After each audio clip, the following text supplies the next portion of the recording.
Thanks for watching Bird's Eye View. Remember to subscribe on YouTube and wherever you get your podcasts. Curious if even your opinion in the last couple of weeks has changed on this a little bit. We're talking award stuff, and you look at what Phoenix has done with Alyssa in particular.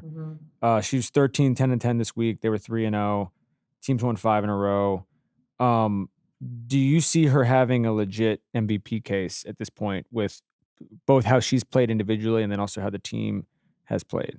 Yeah, this one's tough. This one's tough because I feel like this happens to Alyssa Thomas pretty much every year.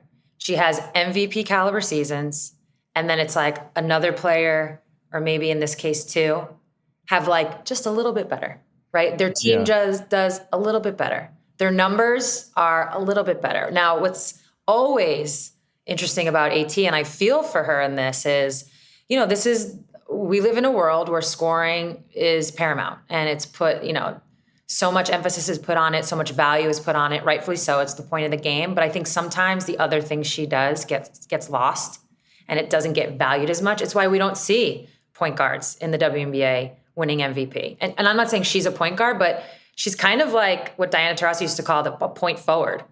Like, she's a playmaker at her position. And I think that is just undervalued. But I will say it's hard to say. It's hard.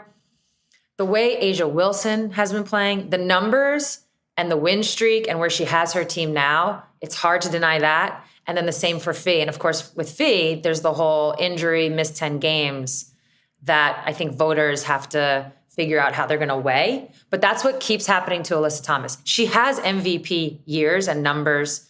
In this case, I don't think a lot of people thought Phoenix was going to finish in the top 4. They're actually in the top 2 most of the season. But yeah, I think other parts of her game don't get valued enough to then catapult her to the top. I was going to ask about Asia. I just feel like at a certain point, they just don't seem to want to lose. Yeah. And you're like, it for as an amazing as, a career as she's had already, this feels like a just whipping off a perfect last 6 weeks of the season. Feels like something that could, maybe actually catapult her into a thing where like this wasn't a conversation necessarily on June 1st. And now it becomes like undeniable. Yeah. Can I ask you a question? So I go back and forth with this. In the WNBA season, the season is, I think, short enough where you have to take into account the full season. But I think what happens at times, and I don't mean this specific to this year, truly, it happens to be playing out this way, but I've seen it time and time again. A player starts out hot and the conversation around them starts brewing.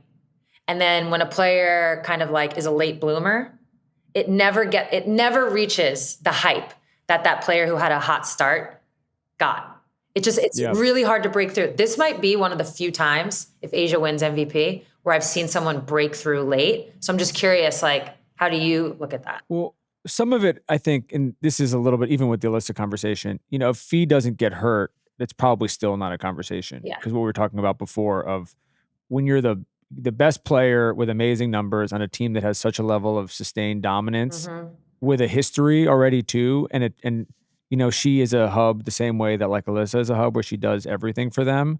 I think that they could win 20 in a row and it still just might be like, all right, great, but the Lynx are sort of head and shoulders above the rest of the league. I think the injury does change that dynamic a little bit, where if you do miss 10 games, it does become, in a weird way, it's like them playing well without her still doesn't discredit anything she's done this year at all. But you're also just like, that's just a unit of a team, and that's a team that basically has the ability to win no matter who's out there. And I think also just some of it on a pure eye test, like Asia's just been putting up these crazy stat lines. I know. Like what happened last night? Does it change for you if I tell you Asia's missed 4 games this year? So the delta's really only 6 games? At the beginning of the year, when were they?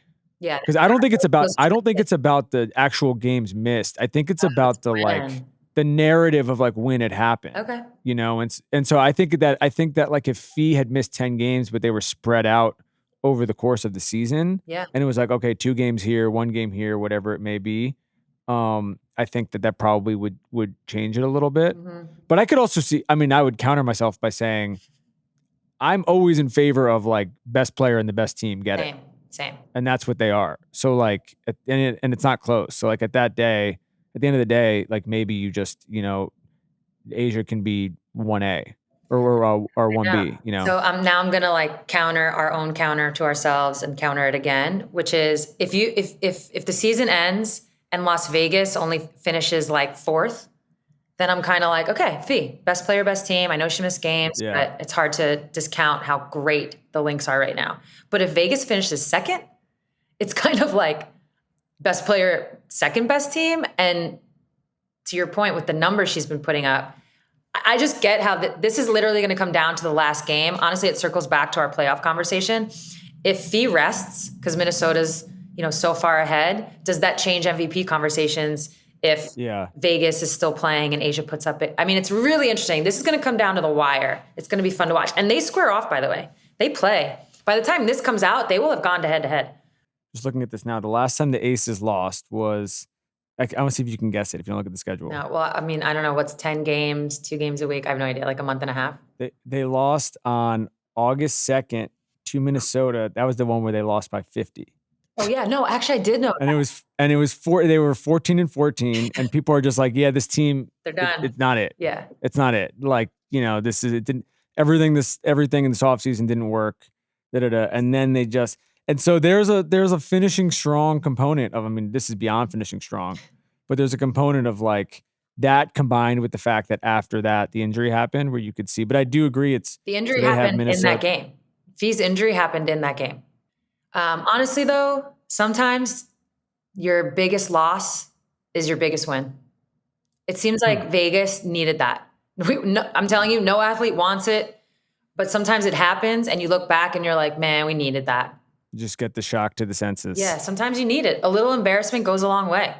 For real.